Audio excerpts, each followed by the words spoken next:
Hello, Aggie fans, and welcome to the Utah State Coaches Corner. I'm your host, Kirsten Nash, and I'm joined today by head volleyball coach and reigning Mountain West Coach of the Year, Rob Neilson. Welcome, Rob. Thank you.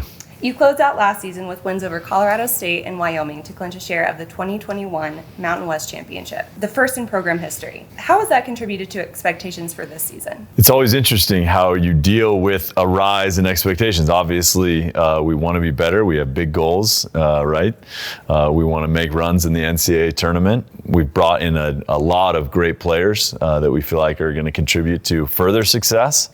But yeah, managing those expectations where players feel a little bit more weight in their performance and more expectations from fans, more expectations from family members, but certainly more expectations from themselves and their teammates, I think is something we're trying to juggle and balance, but we love having that pressure and seeing how we grow from it. This season started with 3 straight tournaments against a variety of opponents.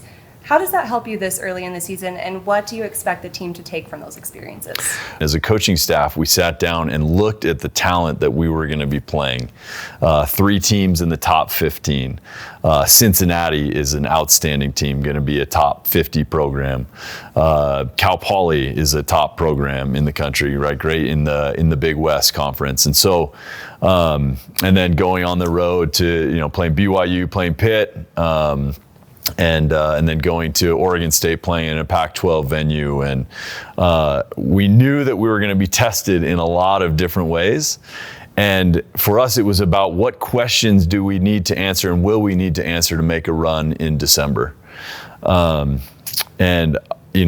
been blown away with how our team has stepped up to the challenge that we presented. Learned a lot about ourselves. We've been challenged in a lot of ways that have pushed us to be tougher, to be more resilient, and all those things are going to be great for us. And to be 6-2 after playing such a tough, maybe the toughest preseason schedule certainly that I've been a part of, but in a long time for our program. I think we've done great things, and we're excited for what comes next. Oh, that's great. You just touched on this a little bit, but this season you'll face 6 2021 NCAA tournament teams. Included in that are 3 ranked teams that you've already faced. Number 10 Pitt, number 7 BYU, and number 12 UCLA. How does facing those teams early in the year set you up for success later on down the road? Yeah, just what are we going to have to know? How do you deal with physicality of teams? How do you deal with teams that are, maybe even more physical than we are and are really well coached and their systems are great? And, how do you compete in challenging environments? 5,000 fans at BYU, and just those are all things that we're going to have to know if we're going to be great and make a run in the NCAA tournament. And so we know the ways in which we need to grow. And I hope and I think that inspires our athletes and motivates them to really put in the effort. And they've been great in terms of, their mentality every day in training. The win against number 12 UCLA on August 26th was the program's first win over a ranked opponent since 2010. What was that experience like, getting a big upset over a Pac-12 team in front of a virtually sold-out crowd? You want all these little milestones as you're trying to build a program that can draw in the community, and we want Estes to feel like Club Estes, right? This great rowdy environment that is just a wonderful venue to watch volleyball in and to play volleyball in. And so to have that experience, playing well against a really tough opponent, we hope that it builds a lot of excitement for what this team is doing, and we hope that the fans will show out and that they're excited to be a part of what we're building. So this year you welcomed 7 newcomers to the 2022 squad, and that includes transfers from FIU, Seton Hall, UNLV, and Boise State, as well as 3 freshmen. Tell us about that group and what fans can look forward to seeing from them this season. We've gotten unbelievable contributions from all of our transfers. In lots of different ways. They add an element to our team. They've seen, the way volleyball has been played. They've seen the way programs have been run in other places, to have perspective from them, to have input from them. They've added physicality, they've added depth, they've added skill, and just a desire to be great. And I think that's only added to our group that already had a lot of those things in place. And so we're we're thrilled to have our transfers, and then our freshmen have been outstanding for us as well. But let's talk about senior UNLV transfer Shelby Capion. She had a great weekend.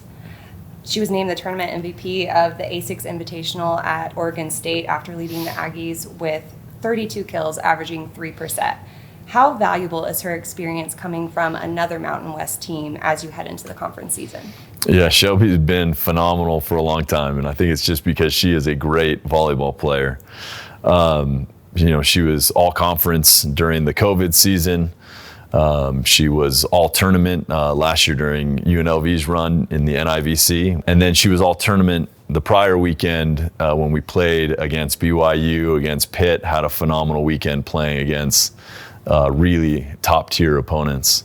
And so to see her carry that over, and just the consistency that comes with her effort every day, the way that she prepares, the way that she approaches things, she's an undersized outside hitter, but she just has a big heart, and her desire to play or desire to be great for her teammates spills over into everything that we do. And we love having Shelby.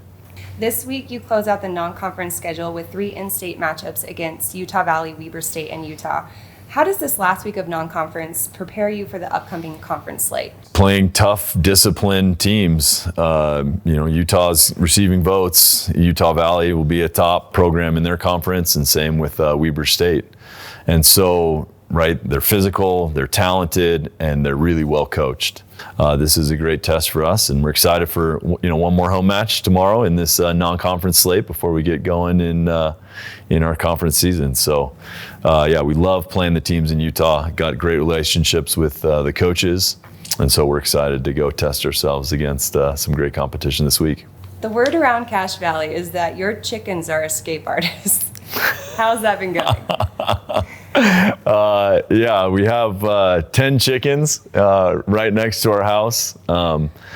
Man, it is like chicken Alcatraz. I put up so much chicken wire. I mean, I don't know how they're getting out, but they're we call them little velociraptors. They just find all the weaknesses and figure out ways to get out.